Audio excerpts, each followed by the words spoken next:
الحمدللہ رب العالمین والعاقبۃ للمتقین والصلاة والسلام علی سید الانبیاء والمرسلین اما بعد فاعوذ باللہ من الشیطان الرجیم بسم اللہ الرحمن الرحیم لقد من اللہ علی المؤمنین اذ بعث فیہم رسولا من انفسہم یتلو علیہم آیاتہ ویزکیہم ویعلمہم الکتاب والحکمہ وَإِن كَانُوا مِن قَبْلُ لَفِي ضَلَالٍ مُبِينٍ صدق اللہ العظیم۔ ربیع الاول کا مہینہ ہے۔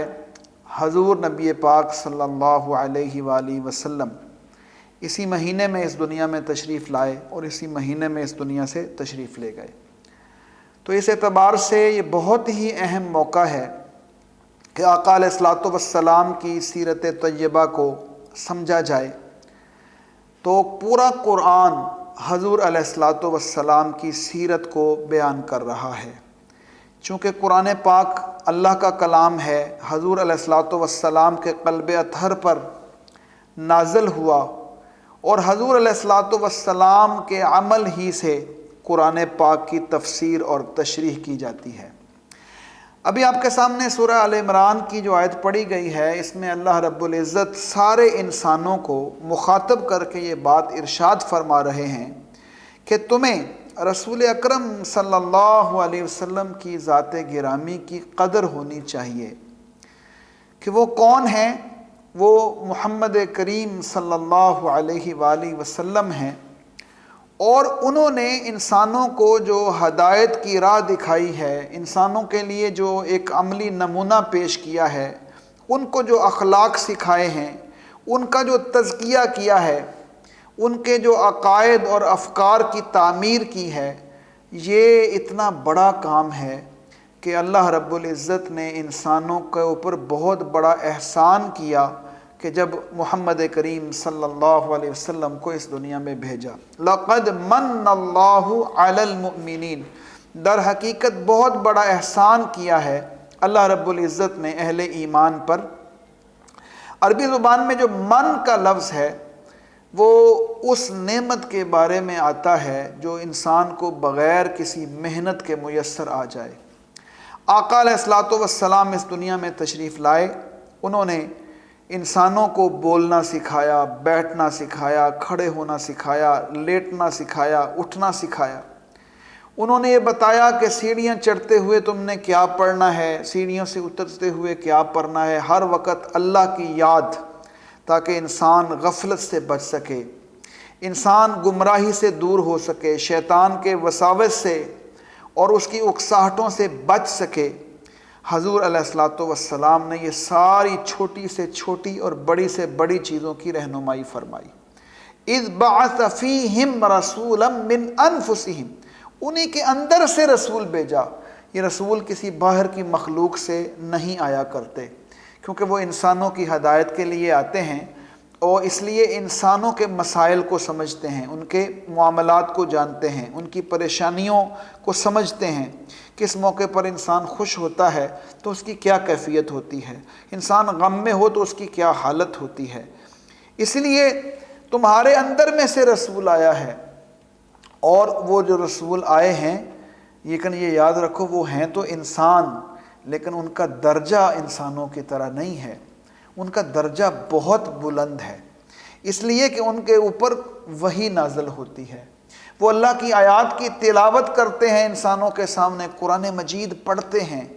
دیکھیے حضور علیہ الصلوۃ والسلام کے قلب اطہر پر قرآن مجید نازل ہوا، اللہ کا کلام، لیکن ذریعہ کون بنے؟ محمد کریم صلی اللہ علیہ وآلہ وسلم، ان کی زبان مبارک سے ہی قرآن نکلا اور ہم تک پہنچا ہے۔ یتلو علیہم آیاتہ ویزکیہم، اور ان کا تزکیہ کرتے ہیں، پاکیزگی کی تعلیم۔ دیکھیے حضور علیہ الصلوۃ والسلام کی ساری تعلیم تزکیے پر مبنی، پاکیزگی پر مبنی، خیالات کا تزکیہ، افکار کا تزکیہ، اعمال کا تزکیہ، مال کا تزکیہ، گھروں کا تزکیہ، اداروں کا تزکیہ، اور پورے کے پورے معاشرے کی پاکیزگی، اجتماعی نظام کی پاکیزگی، یہ حضور علیہ الصلوۃ والسلام کے دین کی شان ہے۔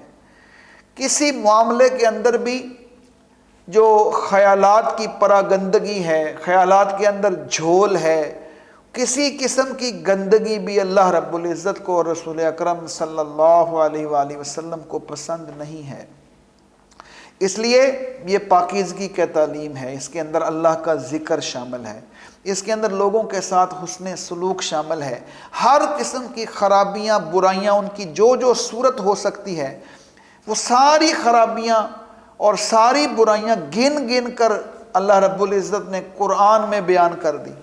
رسول اکرم صلی اللہ علیہ وآلہ وسلم نے ان خرابیوں میں سے ایک ایک خرابی کا خود تذکرہ فرمایا اور اس کو اپنے عمل سے غلط ثابت کیا۔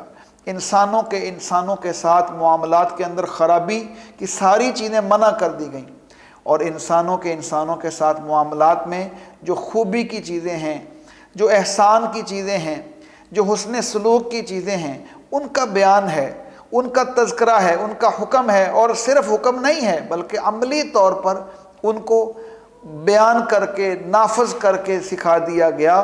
اسی لیے اللہ رب العزت نے قرآن مجید میں یہ ارشاد فرمایا کہ لَقَدْ كَانَ لَكُمْ فِي رَسُولِ اللَّهِ أُسْوَةٌ حَسَنَةٌ، تمہارے لیے بہترین نمونہ رسول اکرم صلی اللہ علیہ وسلم کی ذات گرامی کے اندر موجود ہے۔ اگر اس اسوہ حسنہ کی بات کریں، ہر طبقہ فکر کے لیے رسول اکرم صلی اللہ علیہ وسلم نمونہ ہیں، بادشاہ وقت کے لیے بھی، سپہ سالار کے لیے بھی، اور وہ انسان جو پریشانیوں میں ہو اس کے لیے بھی، وہ انسان جو خوشیوں کے اندر ہو اس کے لیے بھی، جو غم میں ہو اس کے لیے بھی، تکلیف میں ہو اس کے لیے بھی، یتیم کے لیے بھی۔ آقا علیہ الصلوۃ والسلام کی زندگی بہترین نمونہ ہے۔ ایک طرف یہ منظر ہے کہ حضور علیہ الصلوۃ والسلام اس دنیا میں تشریف لاتے ہیں، سر پہ باپ کا سایہ ہی نہیں ہے۔ اس سے زیادہ اور کیا محرومی ہوگی؟ اس کے بعد چند سال گزرے ہیں، ماں کا سایہ بھی چلا گیا، دادا نے سنبھالا، چند سال مزید گزرے، دادا بھی چلے گئے، چچا نے سنبھالا، چچا بھی چلے گئے، ساری محرومیاں ہیں، سرپرستیاں ختم ہو رہی ہیں۔ اصل میں سکھانا کیا مقصود ہے انسانوں کو؟ اصلی سہارا اللہ کا سہارا ہوتا ہے، وہ اللہ رب العزت ہی اصل سہارا ہوتے ہیں۔ رسول اکرم صلی اللہ علیہ وسلم کس طرح آگے بڑھتے ہیں، اپنی کردار کی روشن مثال قائم کرتے ہیں، اور اس مثال کے اندر خدمت خلق کو ایک بنیادی اہمیت حاصل ہے۔ انسانوں کا خیال رکھنا، یتیموں کا، بیواؤں کا، مساکین کا، گرے پڑے افراد کا، مظلوموں کا ساتھ، یہی وہ الفاظ ہیں جو سیدہ خدیجۃ الکبریٰ رضی اللہ تعالی عنہا نے اس وقت ادا کیے جب غار حرا سے پہلی وحی لے کر حضور علیہ الصلوۃ والسلام ان کے پاس تشریف لاتے ہیں۔ واللہ لا یخزیک اللہ ابدا، اللہ رب العزت کبھی بھی آپ کو ضائع نہیں کرے گا، اس لیے کہ آپ رحم دلی کرتے ہیں، آپ مہمانوں کی خدمت کرتے ہیں، آپ غریبوں کی سرپرستی کرتے ہیں، یہ آپ کا اخلاق ہے۔ وَتُعِينُ عَلَى نَوَائِبِ الْحَقِّ، اب حق کے ساتھ کھڑے ہوتے ہیں، حق کے لیے مظلوم کا ساتھی بنتے ہیں۔ تو یہ ساری چیزیں کیا ہیں؟ یہ وہ خوبیاں ہیں جو ایک کامل نمونے کے لیے رسول اکرم صلی اللہ علیہ وسلم نے پیش کی ہیں۔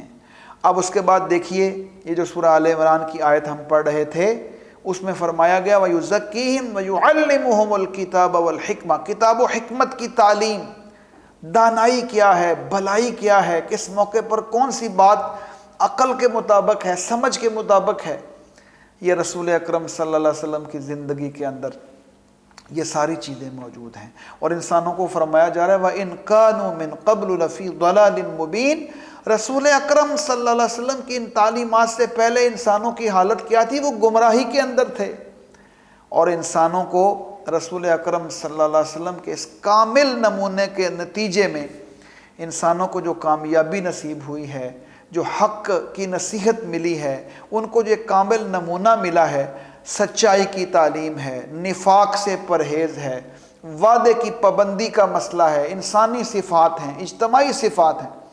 حضور علیہ الصلوۃ والسلام کا نمونہ کتنا بڑا ہے۔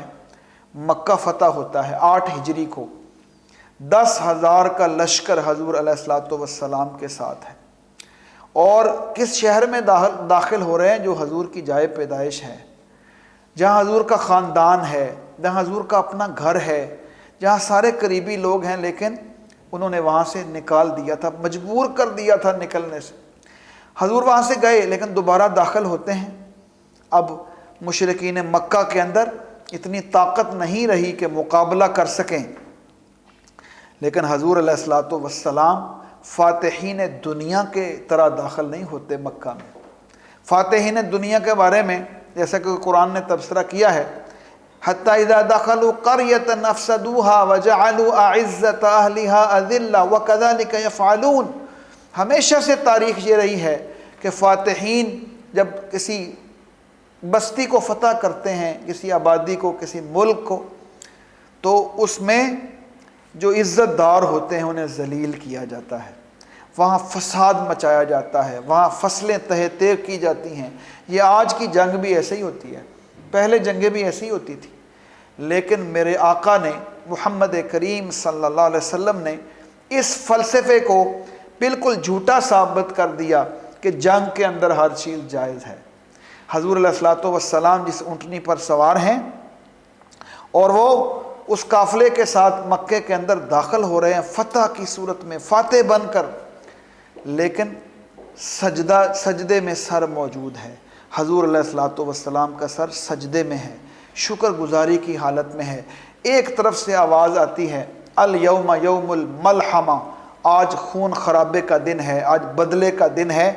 حضور علیہ الصلوۃ والسلام کا چہرہ غصے سے پیلا ہوتا ہے، لال ہوتا ہے۔ حضور توجہ فرماتے ہیں، کہاں سے آواز آئی؟ ایک سردار تھا جس کے ہاتھ میں علم ہے، جھنڈا ہے، حکم دیا جھنڈا لے لو، الیوم یوم المرحمہ، آج رحمتوں کا دن ہے، آج معافیوں کا دن ہے۔ اور سوائے ان 4 بڑے بدبختوں کے جن کے بارے میں حکم ہوا کہ یہ ان کی کوتاہی سب سے بڑی ہے، انہوں نے تو حضور علیہ الصلوۃ والسلام کی ذات گرامی کو بھی نہیں بخشا تھا، ان کی گستاخیاں کی تھیں۔ یہ جہاں ملیں ان کو قتل کرو، صرف 4 لوگوں کا نام لیا، باقی بڑے بڑے دشمنوں کو امان دی، بڑے بڑے دشمنوں کے گھروں میں جو جائے اس کو پناہ دی، اور بڑے بڑے دشمن آئے تو ان سب کو فرمایا گیا اذهبوا وانتم الطلقاء لا تثریب علیکم اليوم، جاؤ تمہیں کچھ نہیں کہا جائے گا، تم بے گناہ ہو، آج تمہیں معافی مل گئی۔ معافی نامہ، جنرل ایمنسٹی کا اعلان کیا محمد کریم صلی اللہ علیہ وآلہ وسلم نے، اور خانہ کعبہ کو بتوں سے پاک کر دیا۔ کتنا بڑا واقعہ ہے۔ اور اللہ کے گھر کو بالکل شرک اور بت پرستی کی نجاست سے پاک کر دیا۔ اور افکار کی دنیا میں پھر ایسا منظرنامہ لوگوں نے دیکھا کہ سب کو معافیاں دی جا رہی ہیں، سب کے ساتھ حسن سلوک کیا جا رہا ہے۔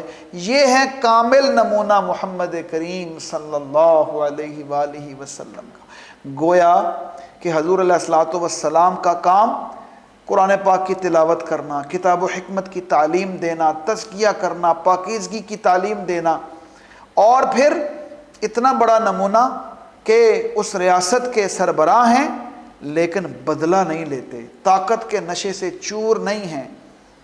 یہ دنیا پوری کو پیغام ہے کہ محمد کریم صلی اللہ علیہ وسلم رحمت للعالمین ہیں، تمام جہانوں کے لیے رحمت بنا کر بھیجے گئے ہیں، اور انہوں نے اپنے کامل نمونے کے ساتھ اس رحمت للعالمین کے منصب کو ثابت کیا ہے۔ تو آج یہ پورا پیغام ہے کہ آج جو لوگ شیطان کے وساوس کے تحت اور دنیا کی چھوٹی چھوٹی چیزوں پر غرور اور تکبر کرتے ہیں، انہیں رسول اکرم صلی اللہ علیہ وآلہ وسلم کے نمونے کو دیکھنا چاہیے۔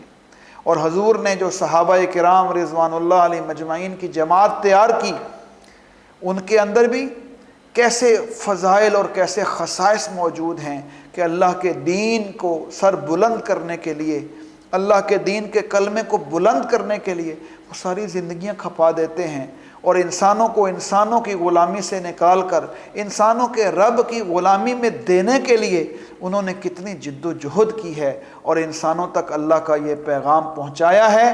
تو آئیے اس بات کا عہد کریں کہ ربیع الاول کے اس مبارک مہینے میں، ان مبارک ساعتوں میں، کہ رسول اکرم صلی اللہ علیہ وسلم کے اسوہ حسنہ کی کامل اتباع کی جائے، اللہ تعالیٰ سے دعا ہے کہ اللہ تعالیٰ ہمیں رسول اکرم صلی اللہ علیہ وسلم سے سچی محبت کرنے اور ان کی تعلیمات پر عمل کرنے کی توفیق عطا فرمائے۔